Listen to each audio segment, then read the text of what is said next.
And the last and third point I want to share before I conclude is that we will only become a respectful and dignified nation once again is if we live by the principles and code of conduct of our religion. And I will share and conclude with this one story that I believe epitomizes it.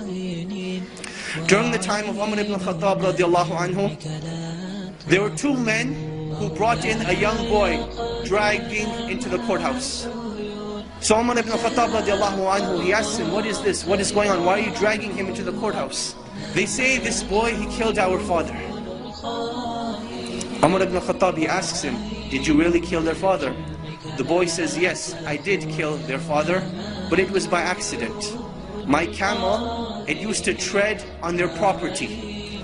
So one day, their father took a rock and hit the camel in the eye. And I saw the camel suffering, and it made me furious and aggravated. So I took a rock and I threw it at the father. It hit him in the head and he died. So Umar ibn Khattab radiallahu anhu, he asks the two brothers, will you forgive this young boy for this accident? They say, no, we want qisas, we want retribution. So Umar ibn Khattab radiallahu anhu, he asks the young boy, do you have any last words, any last wishes, any last requests? And the young boy says, yes. My father passed away and I have a younger brother. And my father left some money behind for my younger brother. I would like 3 days to go and retrieve this wealth from a hidden place so that I can make sure my brother gets it when I die and pass away. So Umar ibn Khattab, he thinks this boy is making up the story. He's like, boy, what are you talking about? What wealth, what father, what young brother? The young boy, he says, trust me. Umar ibn Khattab, he says, okay, I will trust you, but find a guarantor for you. Someone who will guarantee that you will come back. The young boy, he looks around, there's a packed courthouse. Will someone not help me today? And everyone, as the boys look around, they turn their face away, they turn their faces down. No one wants to help this boy. Then from the back of the courthouse, a hand races up. Whose hand is it?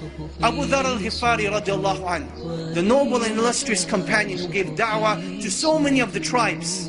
He says, I will be the guarantor of this boy. Now understand what it means to be the guarantor.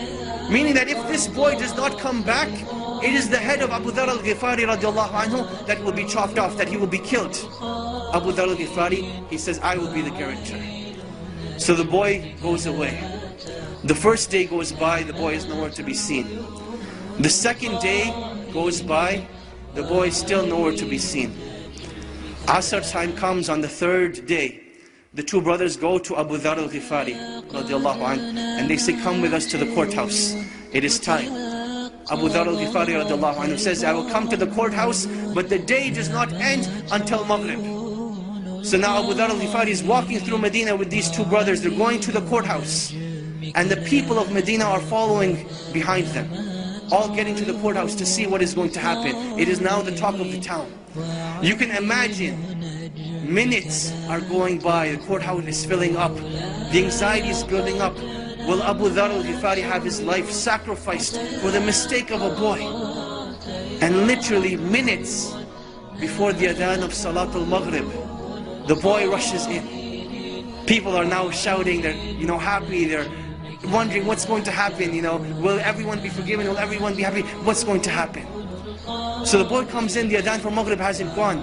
Umar ibn Khattab radiallahu anhu, he asks the boy, oh boy, why did you come back? I did not send a spy behind you, I did not send anyone to follow you. What made you come back? He said that I did not want anyone to say that a Muslim gave his word and did not fulfill it. So I came back. Umar ibn Khattab, he turns to Abu Dhar and he says, oh Abu Dhar, what made you want to be the guarantor of this boy? He says, I saw a Muslim in need and I did not want anyone to ever say that a Muslim was in need and no one was there to help him. So I raised my hand to be his guarantor. The two brothers, they say, when we have people like this, how can a Muslim ask for forgiveness and no one be there to forgive him? So they forgave the boy, and the boy was forgiven.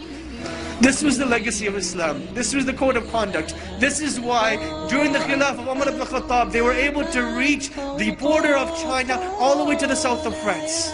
Because they had strong relationships with Allah. They did things with ihsan, and they lived with the code of conduct of Islam. And this is when Allah subhanahu wa ta'ala will restore the izzah of this nation and will make us once again proud of the great legacies that have been left behind, in hopes that one day we will be called a great legacy. My dear brothers and sisters, it is a time where we need to stand up and begin with changing ourselves and becoming proud of who we are as Muslims. Believers in Allah, worshippers of Allah, followers of the Messenger of Allah sallallahu alaihi wasallam, reciters of the Quran, people who pray 5 times a day, and they do it with honor, dignity and respect. I pray that Allah purifies our hearts and cleanses them and fills them with